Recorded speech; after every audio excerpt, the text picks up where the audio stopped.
Judges. Judges, chapter 1. After the death of Joshua, the Israelites asked the Lord, "Which of our tribes should attack the Canaanites first?" "Judah," the Lord answered. "I'll help them take the land." The people of Judah went to their relatives, the Simeon tribe, and said, "Canaanites live in the land God gave us. Help us fight them, and we will help you." Troops from Simeon came to help Judah.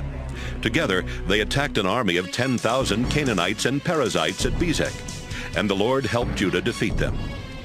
During the battle, Judah's army found out where the king of Bezek was, and they attacked there. Bezek tried to escape, but soldiers from Judah caught him. They cut off his thumbs and big toes, and he said, "I've cut off the thumbs and big toes of 70 kings and made those kings crawl around under my table for scraps of food. Now God is paying me back."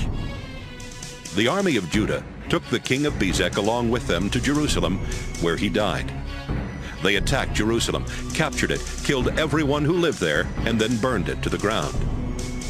Judah's army fought the Canaanites who lived in the hill country, the southern desert, and the foothills to the west. After that, they attacked the Canaanites who lived at Hebron, defeating the 3 clans called Sheshai, Ahiman, and Talmai. At that time, Hebron was called Kiriath Arba. From Hebron, Judah's army went to attack Debir, which at that time was called Kiriath Sepher. Caleb told his troops, "The man who captures Kiriath Sepher can marry my daughter Aksah." Caleb's nephew Othniel captured Kiriath Sepher, so Caleb let him marry Aksah. Othniel was the son of Caleb's younger brother Kenaz. Right after the wedding, Aksah started telling Othniel that he ought to ask her father for a field. She went to see her father, and while she was getting down from her donkey, Caleb asked, "What's bothering you?" She answered, "I need your help. The land you gave me is in the southern desert, so please give me some spring-fed ponds for a water supply."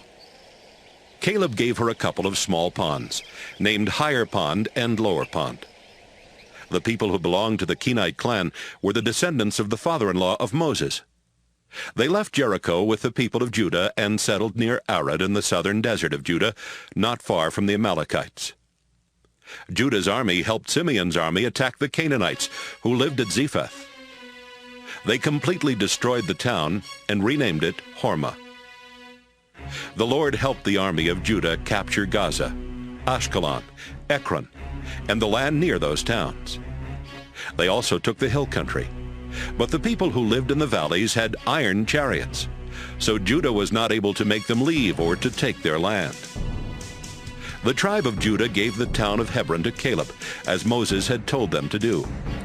Caleb defeated the 3 Anakim clans and took over the town. The Jebusites were living in Jerusalem, and the Benjamin tribe did not defeat them or capture the town. That's why Jebusites still live in Jerusalem along with the people of Benjamin. The Ephraim and Manasseh tribes were getting ready to attack Bethel, which at that time was called Luz. And the Lord helped them when they sent spies to find out as much as they could about Bethel. While the spies were watching the town, a man came out and told them, "If you show us how our army can get into the town, we'll make sure that you aren't harmed."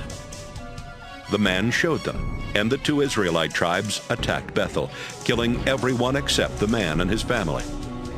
The 2 tribes made the man and his family leave, so they went to the land of the Hittites, where he built a town. He named the town Luz, and that is still its name.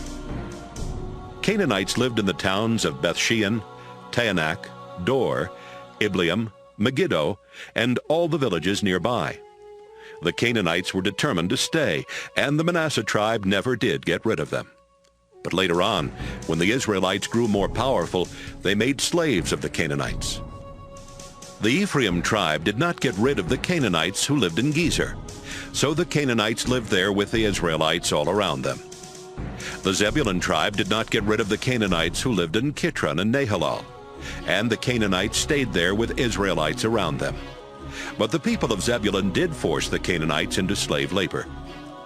The Asher tribe did not get rid of the Canaanites who lived in Akko, Sidon, Alab, Aksib, Helba, Aphek, and Rehob, and the Asher tribe lived with Canaanites all around them.